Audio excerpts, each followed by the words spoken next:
Meus irmãos, da parte do nosso Senhor e Salvador Jesus Cristo. É com muita gratidão ao Senhor que depois de muitos anos que não pregava nesta congregação, aprove ao Senhor me conceder esta rica oportunidade. E gostaria de expressar a minha admiração por esta congregação que tem sido exemplo para todas as nossas demais congregações. Algo glorioso, meus irmãos, Deus está preparando para vocês. E eu creio que para toda a nossa igreja, não deixemos de olhar para o alto. Muita chuva, irmãos, vem por aí. Rios torrenciais do Espírito correrão entre nós. Que possamos estar preparados para o agir do Senhor.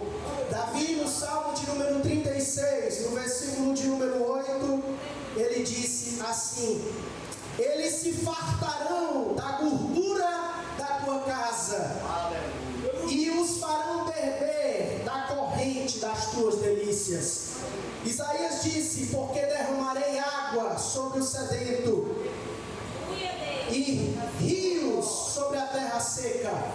Derramarei o meu espírito sobre a tua posteridade e a minha bênção sobre os teus descendentes. Abra sua Bíblia na primeira epístola de Paulo aos Tessalonicenses, capítulo de número 5, versículo 19. 1 Tessalonicenses, capítulo de número 5, versículo de número 19. Diz assim: não extingais ou não apagueis o Espírito. Podeis assentar. Um equívoco, irmãos, que acontece que muitos cometem, melhor dizendo, quando pretendem falar de comunidades carismáticas do Novo Testamento, é colocar a igreja de Tessalônica em contraposição, ou seja, em contraste com a igreja de Corinto. Nós não vamos dizer que não havia diferenças, ou não houve diferenças entre elas. Enquanto uma se dedicava à santidade, outra era carnal. Enquanto uma tinha divisões e facções, outra tinha amor uns para com os outros. No entanto, no que diz respeito, irmãos, à poderosa operação do Espírito, ambas foram visitadas poderosamente pelo Senhor, pelo Espírito Santo. Portanto, a primeira verdade necessária a ser dita nessa noite é que a igreja de Tessalônica foi sim uma igreja cujo Espírito agia poderosamente. Antes de aprendermos algumas lições para a nossa vida individual e coletiva, lembremos-nos de como aquela igreja nasceu. Em Atos capítulo de número 17, diz o historiador Lucas, que passando por Anfípolis e Apolônia, e chegando Paulo e Silas em Tessalônica, eles foram direto para uma sinagoga dos judeus. E lá durante 3 sábados, ou seja, durante 3 semanas consecutivas, eles disputavam com eles sobre as Escrituras. Expuseram, demonstraram que Cristo era o Messias, cuja vinda estava prometida nas Escrituras do Antigo Testamento. O efeito foi que alguns daqueles judeus se converteram, e diz o texto que grande multidão de gregos religiosos também se converteram. Paulo logo sofreu, junto com os irmãos que ali estavam, junto também com Silas, seu companheiro, oposição, de modo que teve que sair daquela cidade de Tessalônica e ir para Bereia. Depois que vai de Tessalônica para Bereia, ele passa de Bereia para Corinto, e chegando lá, ele escreve essa carta aos Tessalonicenses. Paulo, em 1 Tessalonicenses capítulo de número 2, versículo 1 e 2, diz como foi a entrada deles nesta cidade ou nesta comunidade. Diz assim o texto sagrado, em 1 Tessalonicenses, capítulo de número 2, versículo 1 e 2. Diz assim: porque vós mesmos, irmãos, bem sabeis que a nossa entrada para convosco não foi vã, mas mesmo depois de termos antepadecido e sido insultados em Filipos, como sabeis, tornamos-nos ousados em nosso Deus, para vos falar o Evangelho de Deus com grande combate. Meus irmãos, a primeira coisa que o apóstolo Paulo diz é que a entrada deles não foi vã, ou seja, houve sucesso. Uma característica, irmãos, que nós podemos encontrar e dizer na vida de Paulo e de Silas, missionários da parte do Senhor, que chegaram naquela cidade e pregaram o Evangelho, é que eles tinham a disposição para sofrer pelo amor do Evangelho. E eles tiveram sucesso, irmãos, porque esperaram o Espírito Santo para lhes conceder ousadia.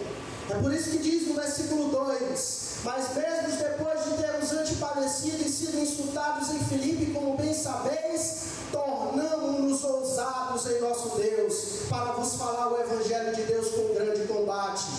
Meus irmãos, a igreja, aquela igreja, foi testemunha de que o Evangelho de Deus, ele vem com o poder do Espírito. Veja 1 Tessalonicenses capítulo 1, a partir do versículo 2 até o 6. Sempre damos graças a Deus por vós todos, fazendo menção de vós em nossas orações, lembrando-nos sem cessar da obra da vossa fé, e do trabalho e do amor, e da paciência, do trabalho e do amor, e da paciência da esperança em nosso Senhor Jesus Cristo, diante do nosso Deus e Pai. Sabendo, amados irmãos, que a vossa eleição é de Deus, porque o nosso Evangelho não foi a vós somente em palavras, mas também em poder e no Espírito Santo, e em muita certeza, como bem sabeis, quais fomos entre vós por amor de vós. E fostes vós feitos nossos imitadores, e do Senhor, recebendo a palavra com muita tribulação e com gozo do Espírito Santo. Meus irmãos, a mensagem de Paulo, o versículo, melhor dizendo, de número 5 e 6, nós já podemos aprender uma coisa: é que o Espírito Santo atuou poderosamente naquela igreja. Versículo 5 diz: porque o nosso Evangelho não foi a vós somente em palavras, mas também em poder e no Espírito Santo, e em muita certeza, como bem sabeis que fomos entre vós por amor de vós. Paulo diz que não foi somente em palavras, mas também em poder. A mensagem de Paulo não era apenas palavras, irmãos, ou seja, não era apenas palavras ouvidas, mas também palavras experimentadas.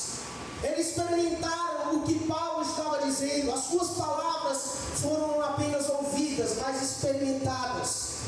Paulo, irmãos, foi usado pelo Senhor e abriu os olhos daqueles irmãos para uma realidade espiritual, da atuação do Espírito que transformou a vida deles e lhes concedeu poder.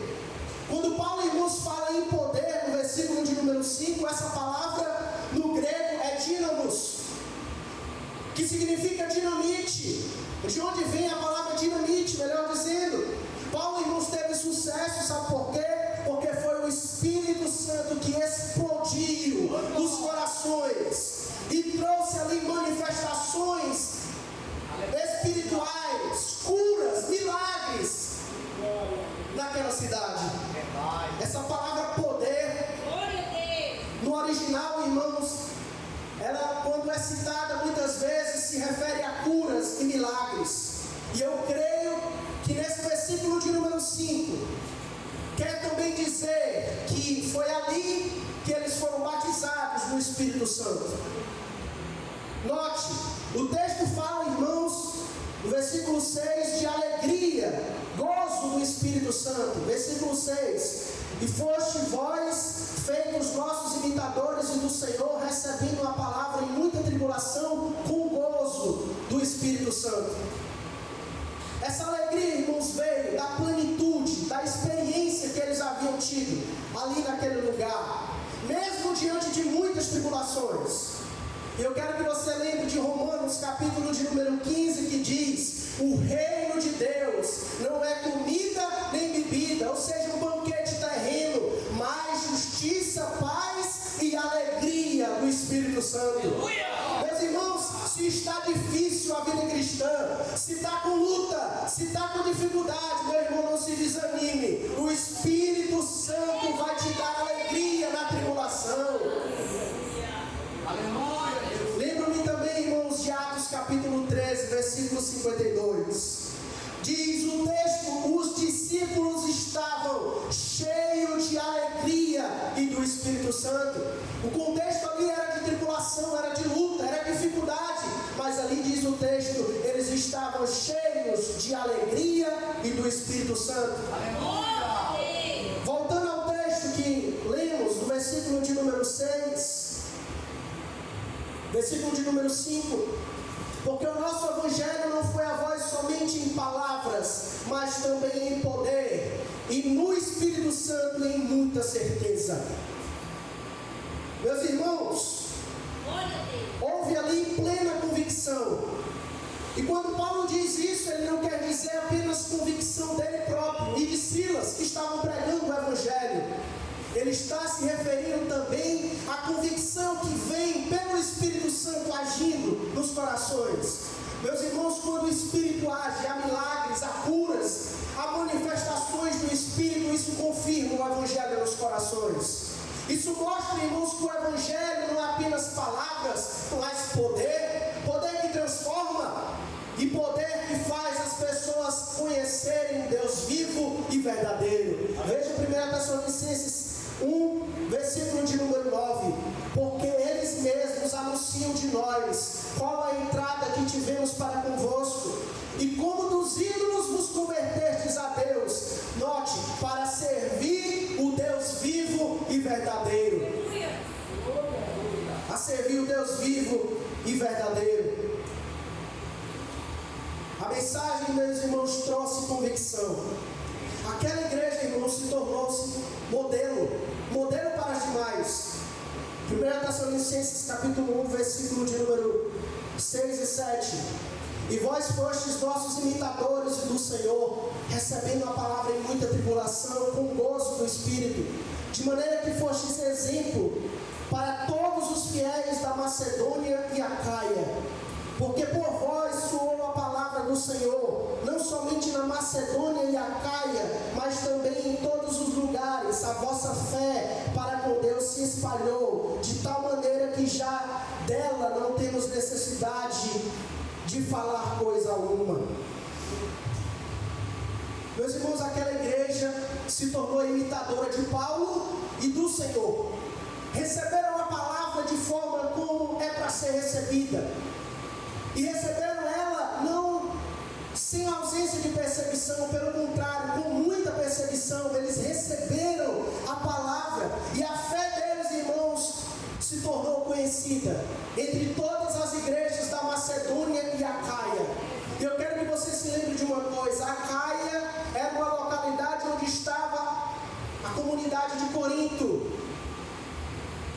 Então lá em Corinto teve-se conhecimento de que aquela igreja se tornou modelo para todas elas. Vamos ao texto lido no início dessa mensagem. 1 Tessalonicenses capítulo de número 5, versículo de número 19. Diz assim o texto do apóstolo Paulo: não extingais o Espírito Santo. A igreja, irmãos, de Tessalônica, como eu disse, teve uma abundância de manifestações do Espírito. Por que eu digo isso? Porque o texto diz que nós não devemos apagar ou extinguir o Espírito Santo. Em seguida diz, não desprezeis as profecias. Isso significa que havia fogo, havia incêndio naquela comunidade. E contrapondo o que alguns acreditam, como se a igreja de Tessalônica era uma igreja fria, santa, porém apática ao Espírito, nós acreditamos que a igreja de Tessalônica sofreu uma poderosa manifestação do Espírito entre eles. Havia abundância, havia fogo, havia incêndio. Paulo diz, não apagueis o Espírito. Ele fala, ele estava se referindo às profecias, por isso que ele diz, não desprezeis as profecias. E meus irmãos, aquela igreja estava incendiada. Por quê? Porque havia manifestações proféticas sendo experimentadas naquela comunidade. E eis um perigo que não podemos cometer quando o Espírito Santo age entre nós. Irmãos, nós não podemos cometer o que acontece em épocas de avivamento espiritual. Primeiro, há o hábito de censurar a ação do Espírito. Segundo, também há um ato ou uma ação de falta de discernimento espiritual dos crentes, que não sabem distinguir uma palavra que provém realmente do Espírito e uma palavra que provém da carne. Não se esqueça que em épocas de avivamento espiritual, quando Deus aviva a sua obra, o diabo também aviva a sua obra, tentando se infiltrar na comunidade.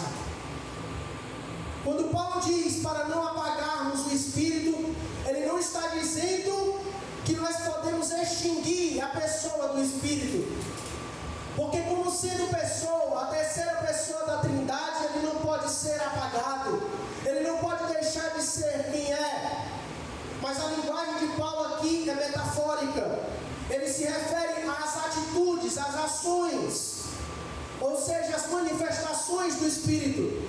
A palavra apagar, irmãos, ela é utilizada também em outros contextos, outras passagens. Aqui, ela é usada no sentido metafórico, como é usada também em Efésios capítulo 5, versículo 6, melhor dizendo, versículo 16, que diz para tomarmos o escudo da fé, para apagarmos os dardos inflamados do maligno. Note, apagar é a mesma palavra de 1 Tessalonicenses capítulo 5, versículo 19. Literalmente a palavra quer dizer ou trazer a ideia de extinguir ou apagar um incêndio. Também significa, irmão, suprimir, sufocar a ação do Espírito. Meus amados irmãos, nós podemos ser uma igreja em cuja haja abundância do Espírito entre nós, mas nós podemos correr o risco de tentar apagar o Espírito. Vamos agora meditar, irmãos, em algumas lições para a nossa vida individual e coletiva. Há muitos irmãos que veem o poder de Deus, as manifestações do Espírito, mas não têm permitido que o Espírito Santo o conduza, o assista nas suas lutas contra a carne, contra o diabo. Eles não têm permitido que o mesmo Espírito que está agindo na igreja, operando milagres, falando através de profecias, não deixa que o Espírito também os assista na sua santificação. Por outro lado, também há outros que vivem uma vida santa, têm vencido a carne, têm vencido o diabo, têm andado em retidão diante do Senhor. No entanto, não tem permitido que o Espírito Santo haja na sua vida individual. Não tem permitido que o Espírito Santo toque a sua vida, se manifeste em sua vida. Esses irmãos estão agradando a Deus apenas em alguns aspectos. Andar em retidão, isso é correto, é o que nós devemos fazer. Mas nós não podemos esquecer que o mesmo Espírito que nos santifica é o mesmo Espírito que nos concede poder e as manifestações do Espírito. Devemos equilibrar uma vida santa com uma vida de poder. Precisamos lembrar também, irmãos, que se nós quisermos ver o agir do Senhor, o operar do Espírito na nossa vida, nós precisamos dar lugar, dar liberdade ao Espírito. Jesus disse assim, que o vento sopra onde quer.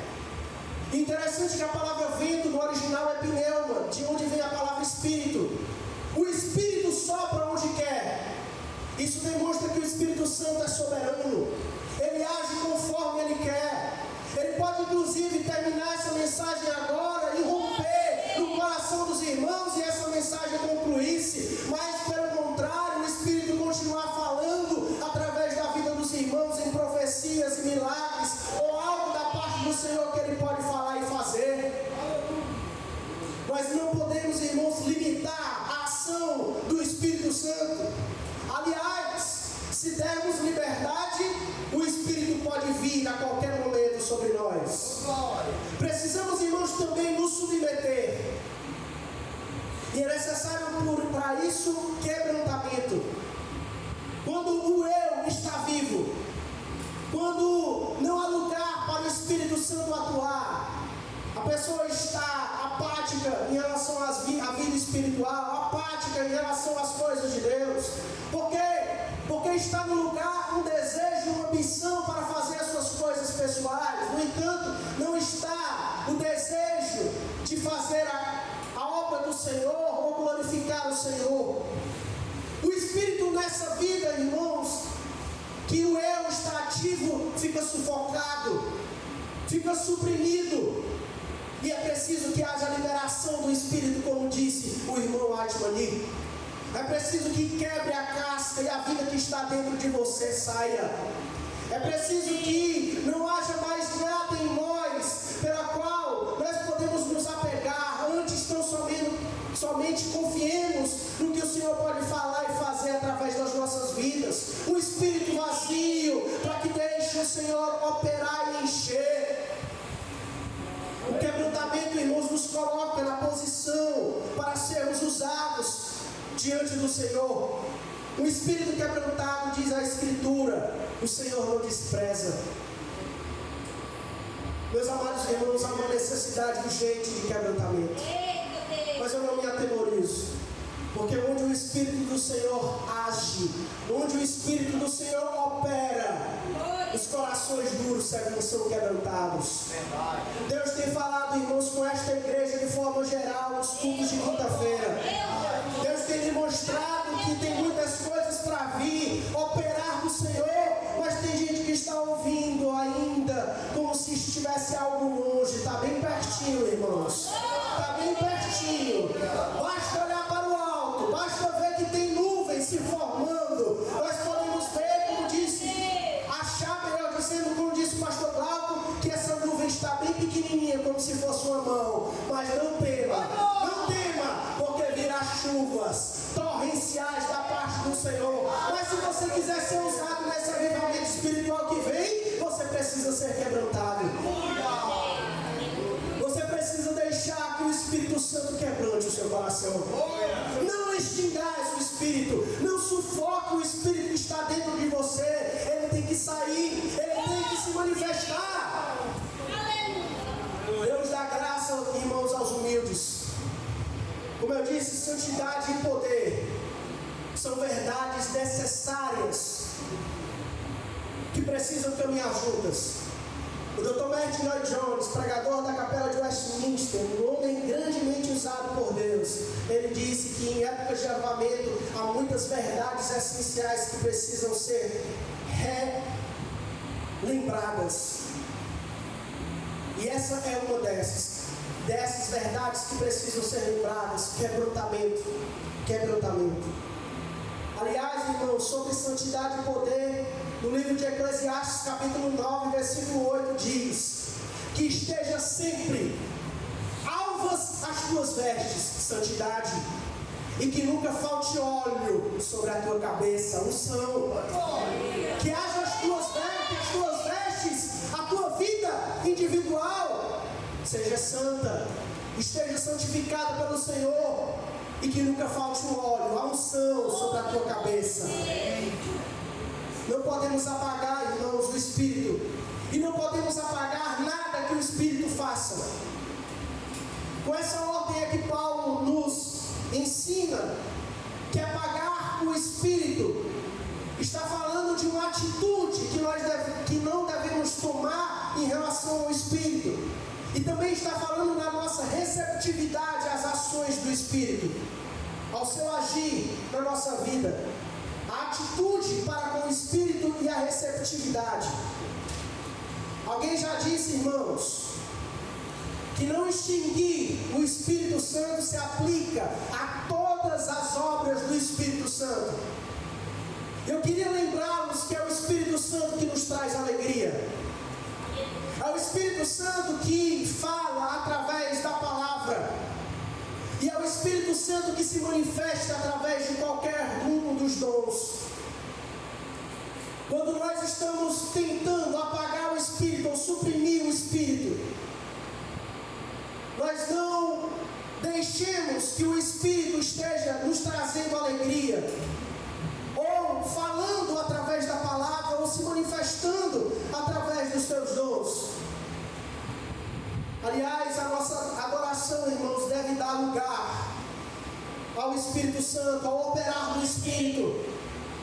Quantas vezes, irmãos, nós já ouvimos relatos de igrejas pentecostais que, enquanto era cantado um hino, a glória do Senhor se manifestava. A glória do Senhor caía sobre aquele lugar. Não havia pregação porque a igreja se enchia na adoração. Meus irmãos, às vezes nós estamos sufocando o Espírito, extinguindo o Espírito na adoração. Às vezes a gente se importa muito com a nossa voz, se está afinado ou se não está. Eu quero lhe dizer uma coisa, não importa se está afinado ou se está desafinado. Se você falar da parte do Senhor, a glória do Senhor virá. E a igreja vai receber, ser visitada pela unção do Espírito. Eu não falo apenas na adoração coletiva, eu falo da adoração individual também. Um momento em que você está a sós com Deus, cultuando, adorando ao Senhor. Nós precisamos, irmãos, dar lugar ao agir do Espírito. Você pode estar louvando, minha irmã e meu irmão. Enquanto você estiver louvando no trabalho, seja em qualquer lugar, o Espírito pode lhe encher. Mas não sufoque o Espírito. Não sufoque e não apague o Espírito. O Espírito pode romper-se entre nós. Pode também romper, irmãos, com formalismo. Aliás, o Espírito Santo gosta de romper a liturgia. O Espírito Santo gosta de romper, irmãos, o que está bem organizado. Na verdade, alguém já disse que um cemitério é o lugar mais litúrgico que tem. Mas se o Espírito do Senhor agir, irmãos, haverá ressurreição. Aleluia! Se o Espírito do Senhor agir, haverá manifestação de vida. Meus irmãos, chega de formalismo, chega de liturgia. É necessário que a gente abra o nosso coração e deixe o Espírito nos alargar nas dimensões do Espírito. Há muita coisa ainda, irmãos, do Espírito que a gente não conhece. A gente precisa se alargar nas dimensões do Espírito. É deixar que o Espírito nos encha. E eu te digo uma coisa, no momento da adoração, deixe que o Espírito fale. Deixe que o Espírito lhe use. Deixe que o Espírito toque em você. Aleluia. Irmãos, quando o Espírito vem, há uma santa desordem. Às vezes a gente está querendo ordem, mas eu quero, irmãos, uma santa desordem. Eu vou lhe explicar qual é. É aquela que quando o Espírito se manifesta, há choro. É aquela que quando o Espírito se manifesta, há quebrantamento. É aquela que quando o Espírito se manifesta, há ruivo. Quando aconteciam os avivamentos espirituais, as pessoas caíam de joelhos, chorando, clamando por Deus. Ali havia uma santa desordem. Mas eu quero lhe dizer uma coisa, era santa porque vinha do Espírito Santo. Se o Espírito Santo agir, meus irmãos, pode ter certeza, é bom.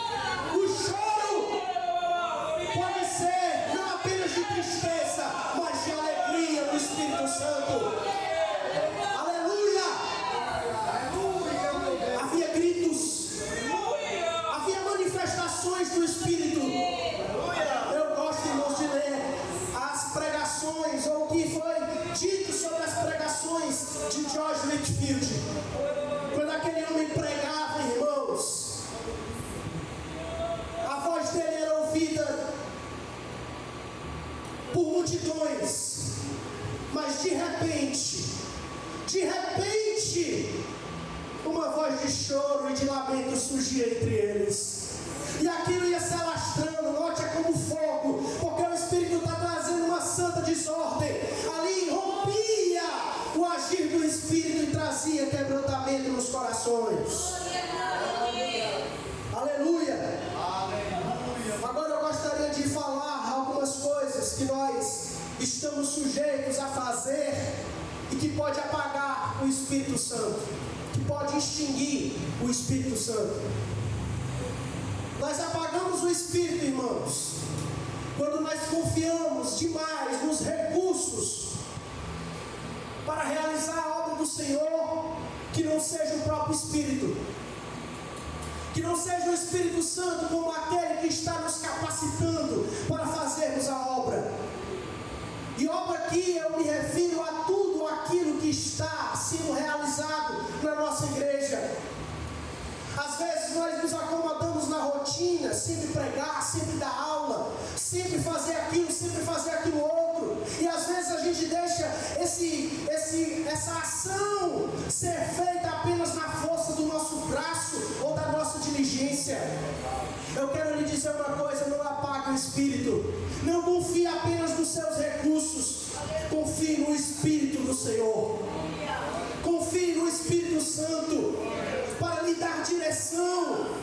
Meus irmãos, nós precisamos de crentes direcionados pelo Senhor.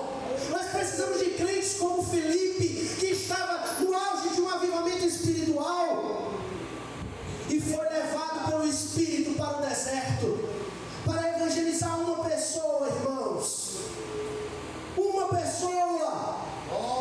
Mas o Espírito é que dava a direção, é o Espírito que estava dirigindo. Meus irmãos, se a gente quiser ver fruto, não sufoque o Espírito, não deixe que você faça a obra do Senhor no recurso das suas obras, do seu trabalho ou das suas forças. Deixe que o Espírito lhe capacite. Aliás, irmãos, Paulo foi quem foi. Paulo fez o que fez, porque não fez na força do recurso de seus talentos.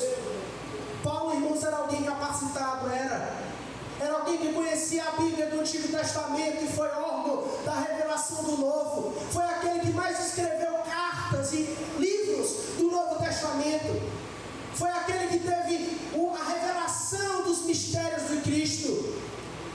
Mas Paulo, irmãos, não confiava naquilo que ele sabia.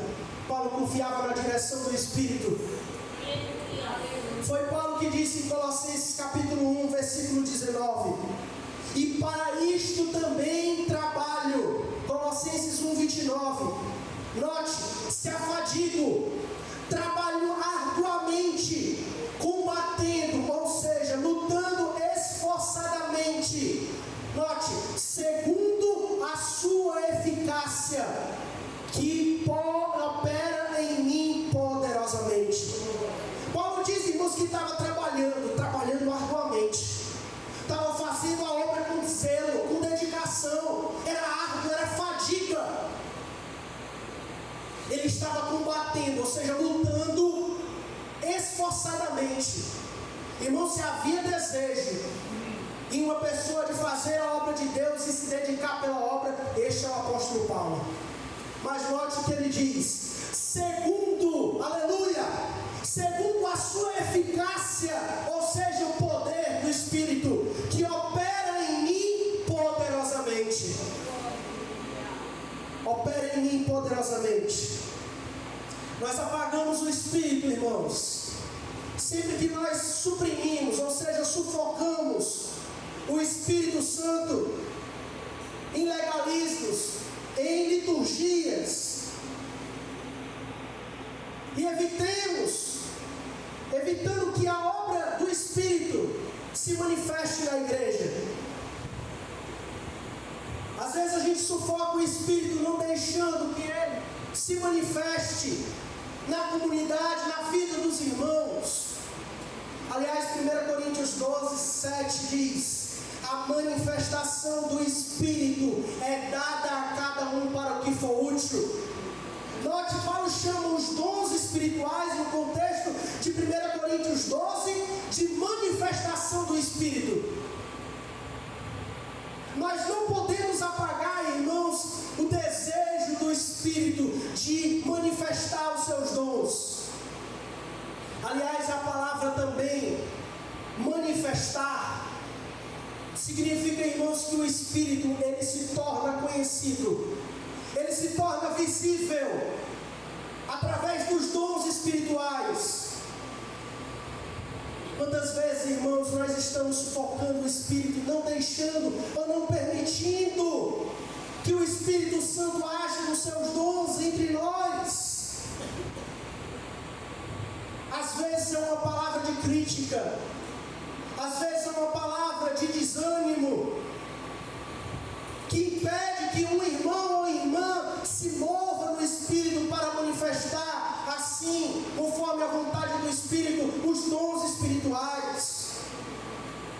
Nós podemos dizer, irmãos, que os dons é Deus se tornando visível, é Deus se manifestando.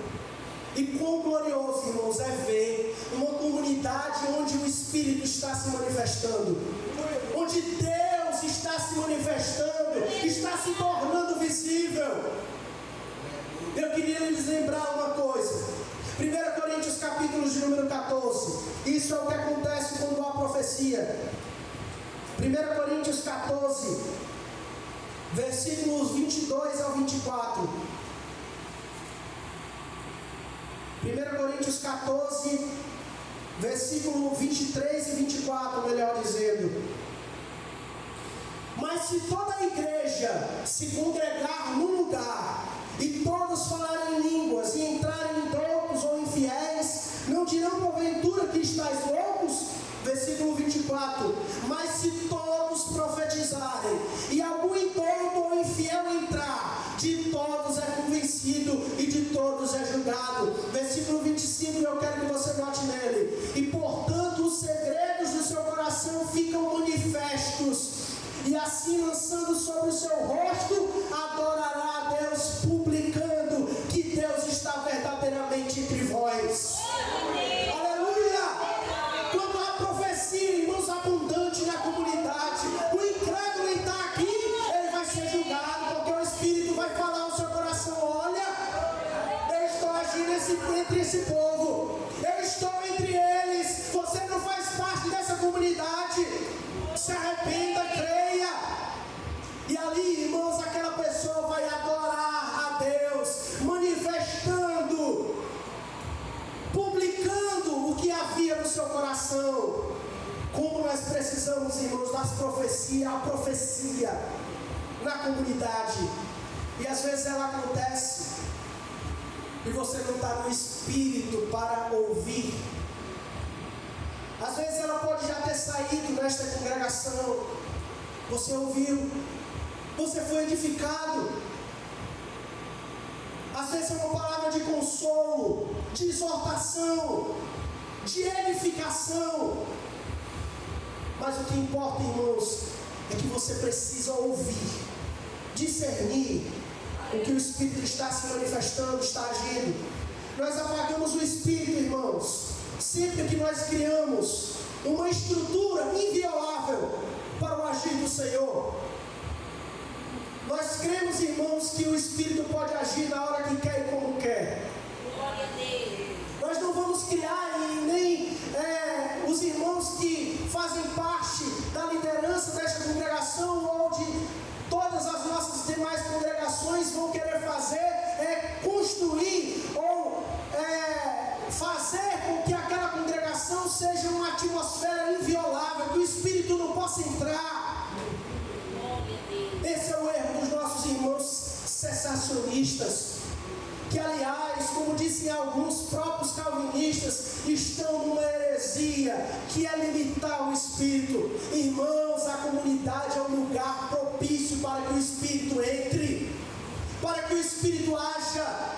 Nós não podemos sufocar o Espírito fazendo uma atmosfera inviolável para que Ele não possa agir. Eu quero lhe dizer uma coisa: os nossos cultos públicos e os nossos grupos familiares devem dar lugar ao Espírito Santo.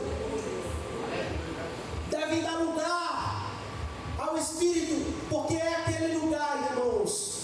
O grupo familiar, por exemplo, propício para que o Espírito haja. Ali não é uma reunião cujos pastores estão para doutrinar a igreja. Ali não é uma reunião que fala do púlpito para um banco. Ali é uma reunião cercada por uma mesa, cadeiras e mesa, um ambiente familiar, um ambiente cuja a participação do grupo, do membro do corpo de Cristo é evidente. E é nesse lugar, é nesse ambiente que o Espírito Santo pode agir. É nesse ambiente propício para que o Espírito Santo possa operar e edificar o corpo de Cristo. Precisamos, irmãos, portanto, deixar que o Espírito se mova nas nossas reuniões. Que o Espírito tome liberdade, tome a liderança.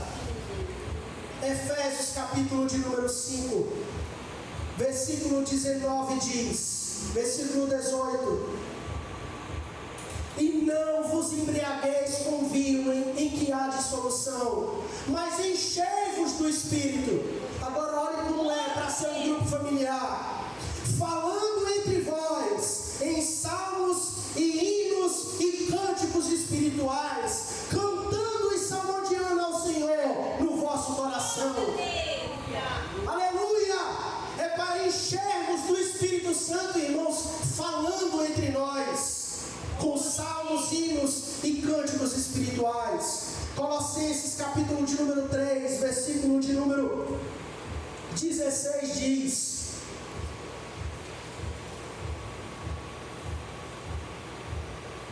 a palavra de Cristo habite em vós abundantemente.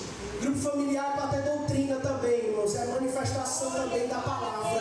Tem revelação, tem palavra também. Em toda a sabedoria, ensinando-vos e admoestando uns aos outros com salmos, hinos e cânticos espirituais, cantando ao Senhor com alegria em vossos corações. Aliás, o Espírito também nos ensina através dos louvores. Você já parou para pensar que existem cânticos espirituais?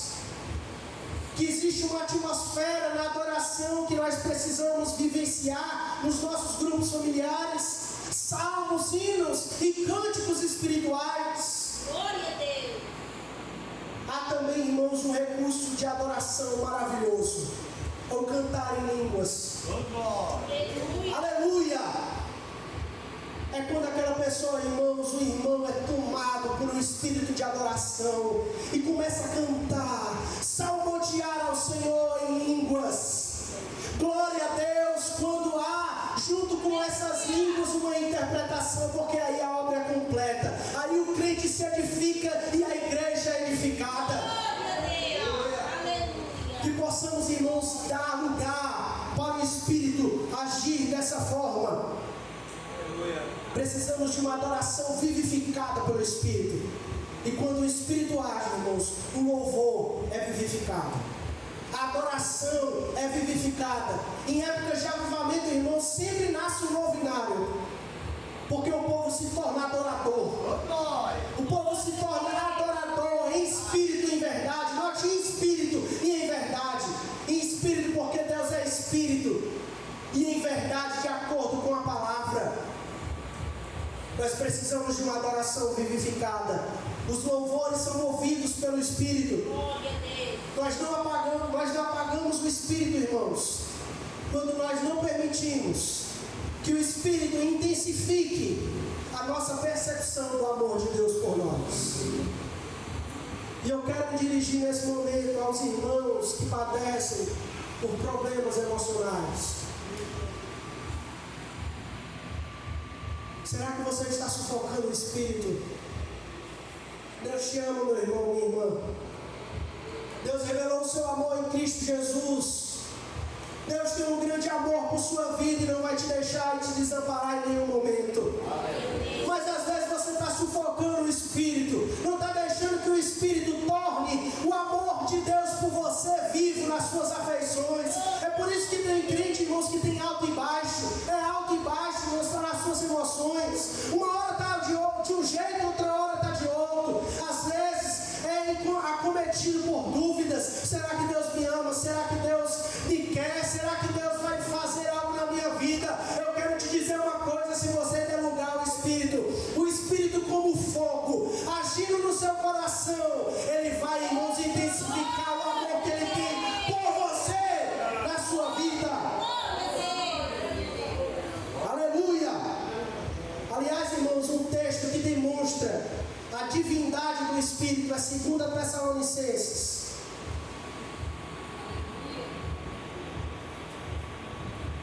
Capítulo de número 3, versículo de número 5. Aqui aparecem as 3 pessoas da Trindade. Mas note qual é a ação do Espírito. Ora, o Senhor encaminhe os vossos corações no amor de Deus e na paciência de Cristo. Note, há 3 pessoas aqui. O Senhor que encaminha o nosso coração no amor de Deus, segunda pessoa, e na paciência de Cristo, terceira. Então, irmão, significa aqui que o Espírito, o Senhor é o Espírito Santo.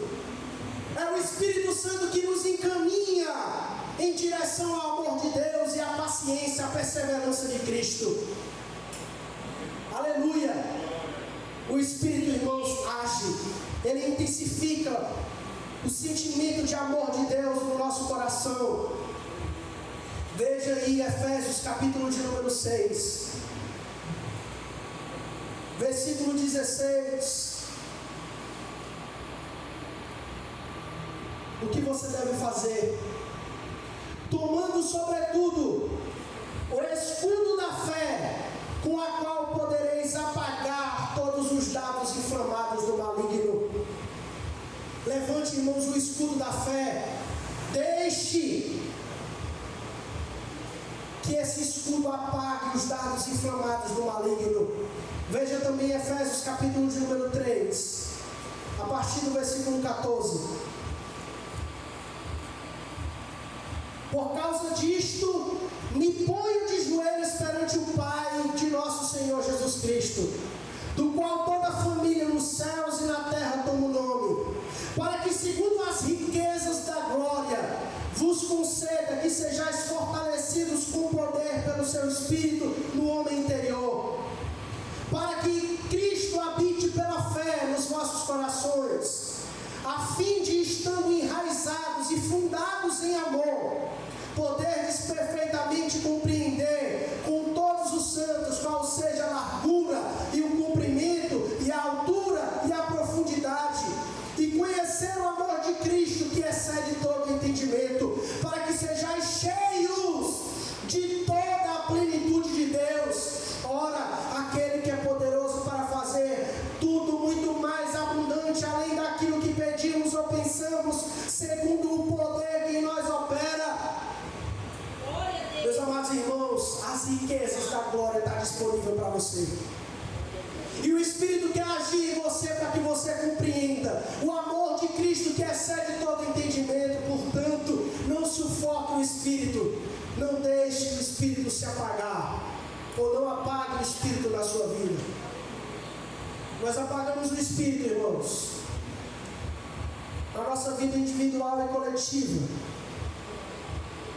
quando nós fazemos algumas dessas coisas. Que não apaguemos o Espírito Santo, que não sufoquemos, não suprimamos o seu agir entre nós, na nossa vida individual e na vida coletiva. Quando Deus traz um avivamento, irmãos, o céu desce à terra. Em 1735, Jonathan Edwards vivenciou uma poderosa manifestação de Deus na sua localidade.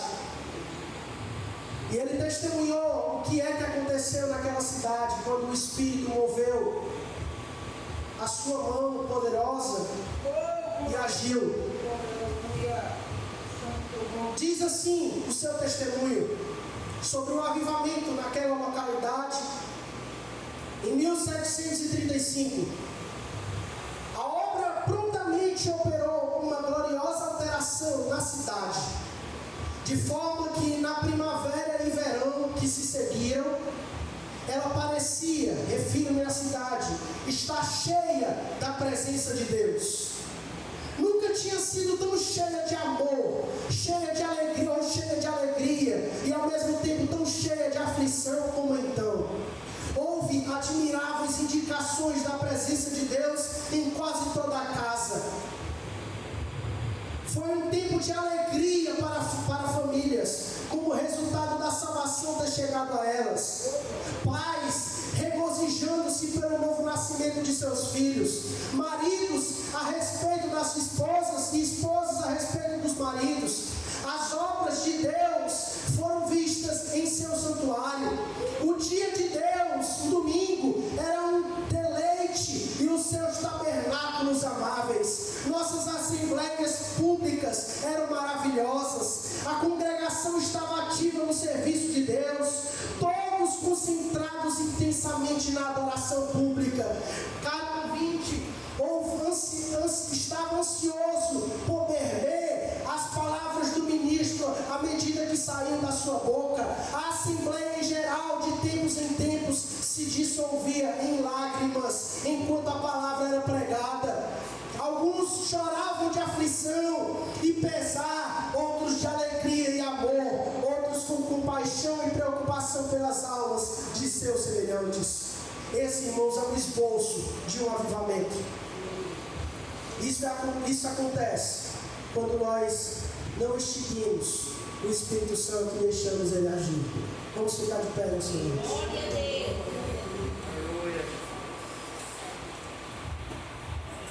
Soberano Deus e Pai, nós te louvamos, Senhor, por tua palavra.